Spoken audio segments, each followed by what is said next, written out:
سیدہ فاطمۃ الزہرا رضی اللہ تعالی عنہ پانی کا کوزہ لے کر آئیں اور اپنے باپ کا سر دھو رہی ہیں اور ساتھ رو رہی ہیں، آنسو بہا رہی ہیں، اور آقا کریم اپنی بیٹی کو تسلی دیتے ہوئے کتنی جرأت کے ساتھ، کتنی دلیری کے ساتھ حضور نے ان حالات کا مقابلہ کیا۔ لیکن حضور کا فرزند انتقال کر گیا۔ حضرت عبداللہ فوت ہوئے تو قلب اطہر پہ بیٹے کی جدائی کا صدمہ بالکل تازہ تھا کہ کافروں نے اس کا بھی مذاق اڑایا، جبکہ ہمارے اس گئے گزرے معاشرے میں بھی دشمن کے ہاں کوئی ایسا واقعہ ہو جائے تو لوگ اپنی زبانیں بند کر لیتے ہیں، کہتے ہیں یہ 4 دن صدمے کے ہیں، یہ کاٹ لیں پھر دشمنی کریں گے۔ لیکن وہ اسلام کے کتنے سخت معاونین تھے کہ جنہوں نے اس موقع پر بھی طعن و تشریح کے تیروں کا رخ نہ موڑا، حضور کو تکلیف پہنچائی، اس بات پر بھی ابتر ہونے کا طعنہ دیا۔ تو دل دکھا نہ جب حضور کا، تو جبریل امین وحی لے کر آئے، اور یہ سورت جسے سورۃ الکوثر کے نام سے آپ جانتے ہیں، یہ حضور کے سینہ اطہر پہ نازل ہوئی۔ فرمایا اِنَّا أَعْطَيْنَاكَ الْكَوْثَرَ، محبوب ہم نے آپ کو کوثر عطا کیا۔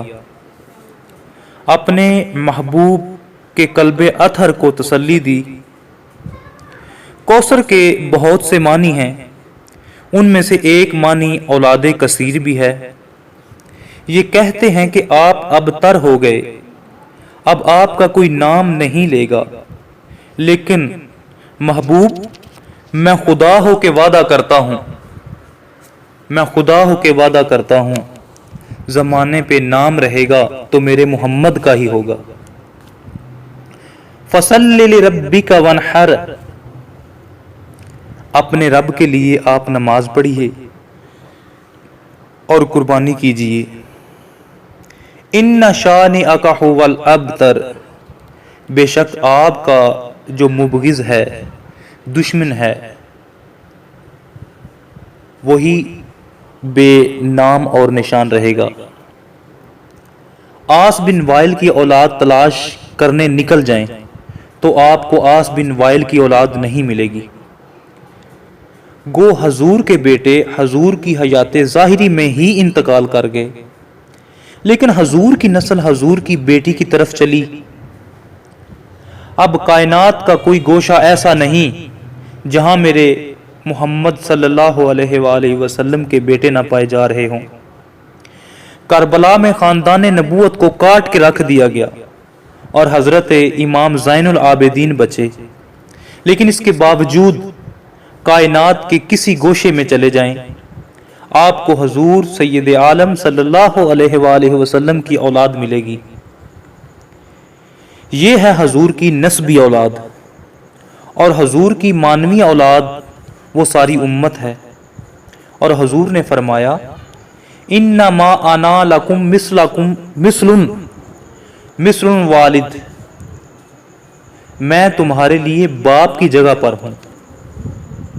پوری امت مسلمہ حضور کی مانوی اولاد ہے، آقا کریم ان کے روحانی باپ ہیں اور وہ حضور کے روحانی بیٹے۔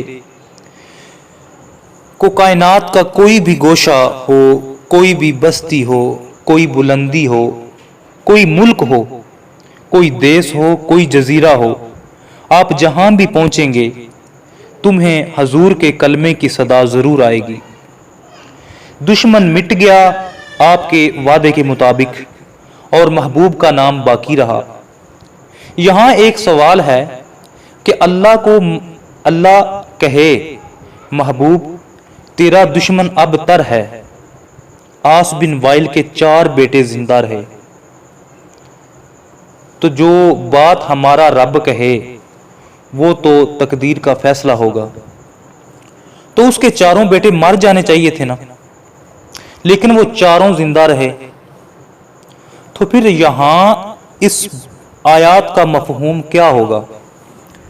علماء بیان فرماتے ہیں وہ چاروں بیٹے عاص بن وائل کے مسلمان ہو گئے۔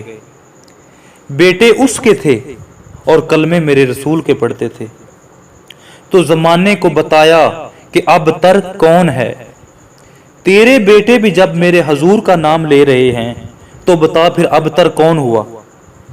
تو مصطفیٰ کریم صلی اللہ علیہ وآلہ وسلم کا نام آج بھی باقی ہے، اور اس دور میں بھی ابو جہل کا بیٹا اکرمہ اسلام کی دولت سے مالا مال ہوا۔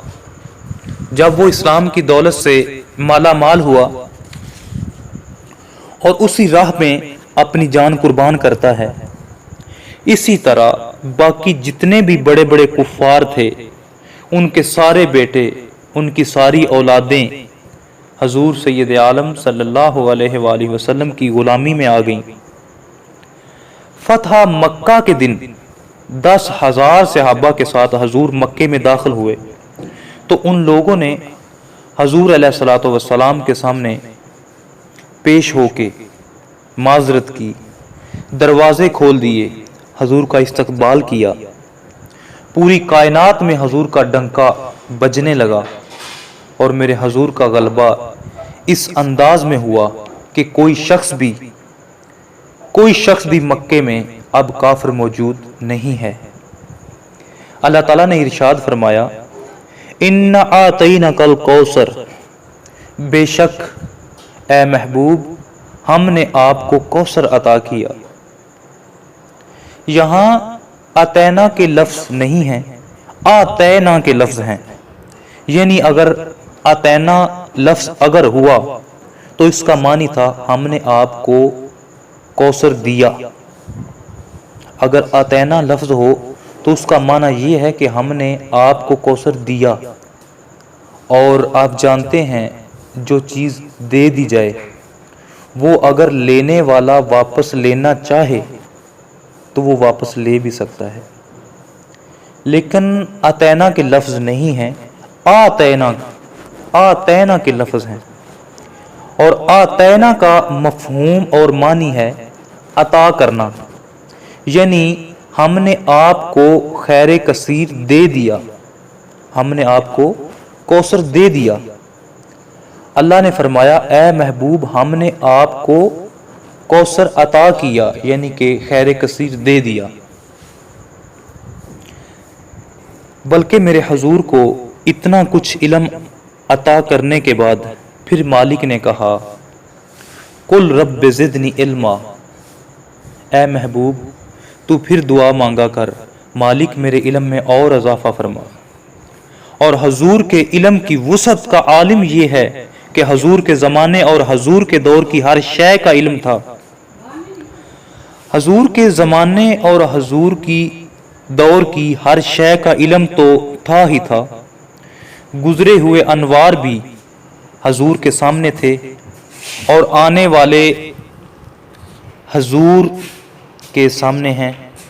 بلکہ آقا کریم سید عالم صلی اللہ علیہ وآلہ وسلم نے ارشاد فرمایا قرب قیامت میں جب دجال آئے گا اور میرے غلام اس دجال کے مقابلے میں نکلیں گے، فرمایا میں محمد ان غلاموں کو جانتا ہوں۔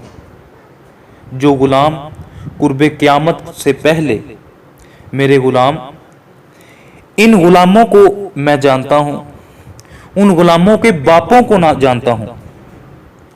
یہاں بات ختم نہیں ہوئی، آپ نے فرمایا ان کے باپوں کے ناموں کو جانتا ہوں، اور جن گھوڑوں کے اوپر چڑھ کر وہ جہاد کریں گے میں محمد ان گھوڑوں کے رنگوں کو بھی جانتا ہوں۔ یہ علم اللہ نے اپنے محبوب کو عطا کیا۔